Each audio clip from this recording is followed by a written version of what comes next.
आदिवासियों के प्रणेता रघुनाथ शाह एवं शंकर शाह के बलिदान दिवस के उपलक्ष्य में कृषि उपज मंडी देवरी में जैस महापंचायत का आयोजन किया गया। आदिवासी समाज के सम्मेलन में जुटी हजारों लोगों की भीड़ ने कांग्रेस और भाजपा जैसे बड़े दल की नींद उड़ा दी है, जिसमें देवरी क्षेत्र के अलावा सागर जिला, नरसिंहपुर, रायसेन, छतरपुर, टीकमगढ़, दमोह से बड़ी संख्या में आदिवासी महिलाओं ने हिस्सा लिया। सम्मेलन में जैस संगठन के प्रदेश पदाधिकारी, ओबीसी महासभा के पदाधिकारी ने आगामी विधानसभा चुनाव को लेकर आदिवासी समाज को जागृत करने और एकता के साथ अपनी शक्ति का प्रदर्शन करने पर जोर दिया। वक्ताओं ने कहा कि आदिवासी समाज लोग लालच में न आए और आगामी चुनाव में भाजपा और कांग्रेस को वोट न देकर आदिवासी समाज से खड़े होने वाले प्रत्याशियों को चुनकर सत्ता में भागीदारी सुनिश्चित करें, ताकि आदिवासियों को अपने अधिकार और कर्तव्य के लिए दूसरे दलों के नेताओं के पीछे न भागना पड़े। आप समझो हमारी ताकत क्या थी। हम अंग्रेजों से लड़ने की क्षमता रखते थे भाई, जिनका सूरज नहीं डूबता था। ये ताकत थी आदिवासियों की, ये ताकत थी लोधियों की, ये ताकत थी हमारे खून की, ये ताकत थी बुंदेलखंड की। और आज हम कहीं कहीं कर रहे हैं उनके सामने धोखौड़ी की उनकी कि हमारे प्रदेश में कई जिले ऐसे हैं जहां पर हमारे फर्जी आदिवासी सर्टिफिकेट बनाकर अन्य समाज के लोग नौकरी का लाभ ले रहे हैं, आरक्षण का लाभ ले रहे हैं। उनको भी हमको समझने की आवश्यकता, उनको भी हमको दिखाने की आवश्यकता है। साथियों, के लोग अपनी अपनी राजनीतिक पार्टियों में छोटे भैया नेता बनकर उनका सहयोग करते हैं। हमारी समाज का फिर वो 5 साल मिलकर शोषण करते हैं। आप इस भारत के मूल निवासी हैं और इस भारत के आपके पूर्वज राजा महाराजा रहे रघुनाथ शंकर साई जी, रानी दुर्गावती जी, दलपत साई जी। एक हमारी पूर्व मुख्यमंत्री उमा भारती लोधियों के नाम पे मुख्यमंत्री तक बन गई, पर लोधियों तक को भला नहीं कर पाए। हमें बताओ कौन लोधी खड़ो हो जाए पूरे मध्य प्रदेश में कि हम आओ भला हो। जब तुम लोधियों का भला नहीं कर सकते तो तुम आदिवासियों का क्या भला करोगे, दलितों का क्या करोगे और पिछड़ा वर्ग का क्या करोगे? ये तुम्हारा चरित्र है।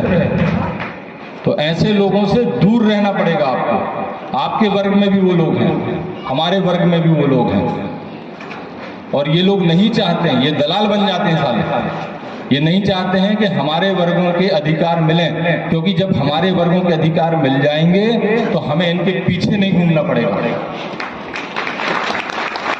इस बात को बड़ा स्पष्ट समझिए आप।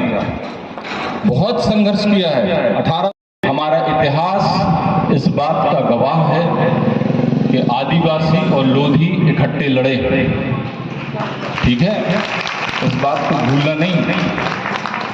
हम इकट्ठे हैं। ये जो मुट्ठी अब फूल मिले थे हमें 2-4 फूल, हमने भी टूट गए। जब भी टूट गए सो बिखर गए। सो तुम्हारे सब जने जुड़ के जैस की माला में सब समा जाओ और अपन ये 3 ही माला इकट्ठी कर ले हैं, पिछड़ा वर्ग की, आदिवासियों की और दलितों की। और फिर हम देंगे ना जूता मिला के जिसको देना, कोई दिक्कत नहीं। वो मलाई खाते रहेंगे। वो दूसरे विदेशों से आए और आके हम पर शासन कर रहे हैं, हमारी जमीनें हड़प ली योजनाओं के नाम पर। आज महारानी दुर्गावती, एक जबलपुर में तालाब है जिसमें वो स्नान करने जाती थी, उनका खुद का तालाब है। वहां पर भाजपा के नेता की मूर्ति लग गई। दादा मरकाम आए थे। मैं उस आंदोलन में 13 या 14 दिन शामिल रहा। उस हड़ताल में हमने लोधी समाज की बैठक करी और लोधी समाज की बैठक में ये बोला कि आप इतिहास देखिए, लोधी और आदिवासी साथ मिलकर लड़ा। हमको सहयोग करना है उनका कि नहीं करना है। 3 गाड़ी भर के 22 लोग हम लोग गए थे और मैं पूरे 14 दिन उस आंदोलन में शामिल रहा। श्यामा प्रसाद मुखर्जी, पंडित श्यामा प्रसाद मुखर्जी की मूर्ति तुमने हमारी रानी के तालाब पे लगा दी। आज से 200 साल बाद लोग समझेंगे जो पंडित जी तालाब खुदवा गए थे। हमारा नाम कौन लेगा भाई? गलत बोल रहे कम। 200-500 साल बाद जब वह मूर्ति टंगी रहे होते दुर्गावती हो को चीन है, तुमने तो धर दी मूर्ति, तुम्हारी सरकार है। हमारे अधिकारों का हनन इस तरीके से किया जा रहा। महारानी दुर्गावती की कितनी संपत्तियां थी, आज कहाँ है वो संपत्ति? सब सरकार ने चाप ली। सरकार किसकी? सरकार तुम्हारी, हम है ही नहीं सरकार में। हमारे अधिकारों को तुम दमन करते हो।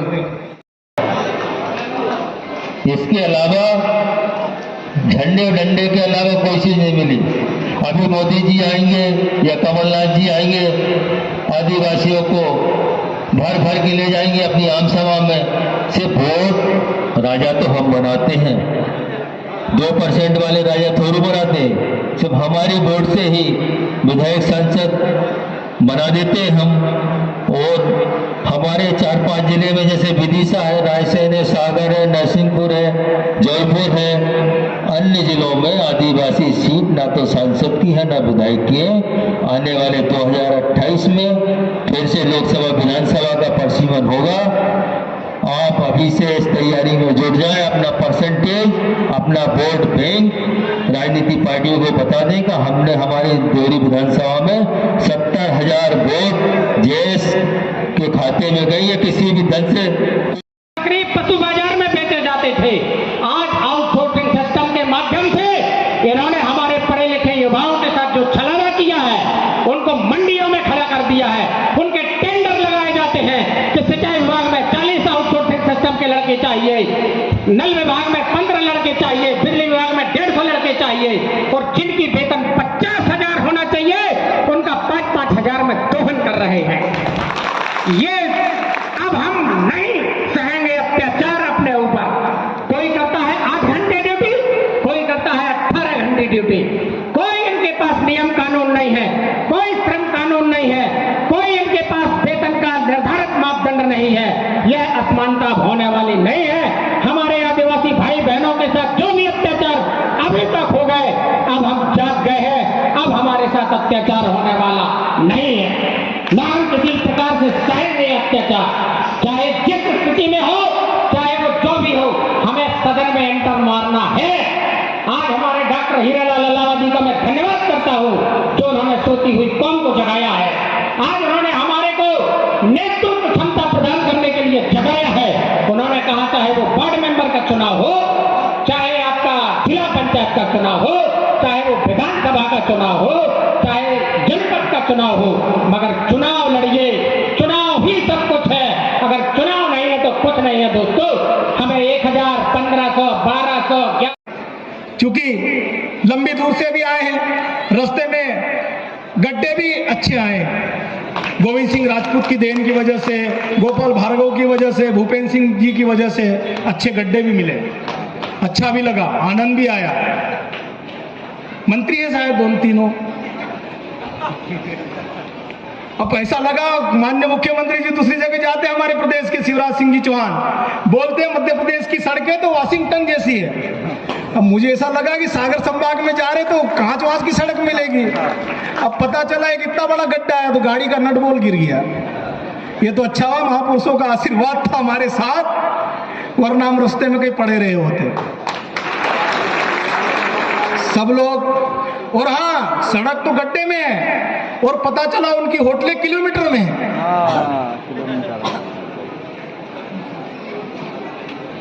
तो वो अपना खुद का विकास कर रहे हैं आदिवासियों को उजाड़ कर। इसलिए आदिवासियों को एक होने की आवश्यकता है।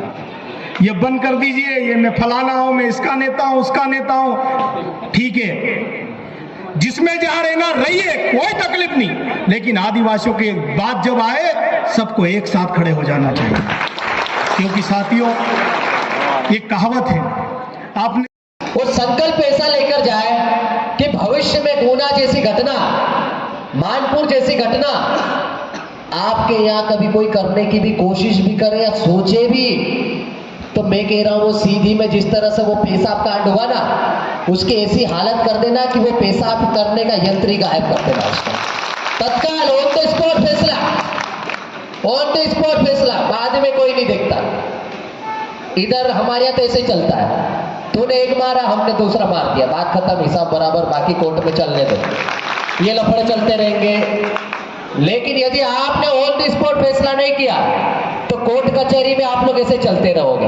अब ये मत सोचना कि मैं किसी को भड़का रहा हूं, चमका रहा हूं या उत्साहित कर रहा हूं। मैं बता रहा हूं कि सिर पे पेशाब करोगे और बहन बेटी का बलात्कार करोगे तो उसकी सजा ऑन द स्पॉट करने की जवाबदारी आपकी खुद की है। मैं चुपचाप सिर पे पेशाब कर रहे हैं और मैं नीचे देख लूं तो ये मुझे डूब के मर जाना चाहिए, सीधी बात है। मेरे घर में मेरी बहन बेटी का बलात्कार हो जाए, मैं चुपचाप बैठे रहूं तो मुझे डूब में मर जाना चाहिए। तो मैं आपको ये नहीं बोल रहा हूं कि आप अभी जाओ जो उन्होंने कर दिया, मैं उनकी बात नहीं कर रहा हूं, जो हो गया वो हो गया। न्यायालय है, न्यायालय पे हम पे भरोसा भी, हम उन पर भरोसा कर रहे हैं, हम लोग आंदोलन के माध्यम से न्याय की उम्मीद भी करते हैं और करते आ रहे हैं।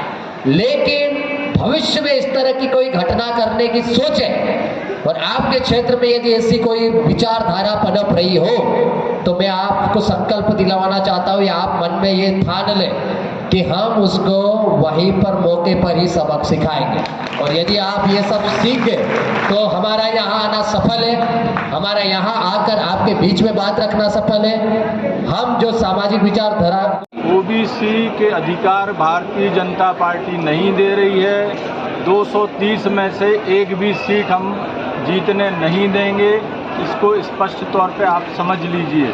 पिछड़ा वर्गों के, दलितों के, आदिवासियों के जब तक संपूर्ण संवैधानिक अधिकार नहीं दिए जाएंगे हम सब मिलकर भाजपा को हरा देंगे, या जो भी पार्टी हमारे अधिकार नहीं देती है और उनका हनन करती है हम उन पार्टियों को निपटा देंगे। 98% जनसंख्या हमारी है। मेरा दीवान जय जगह सागर,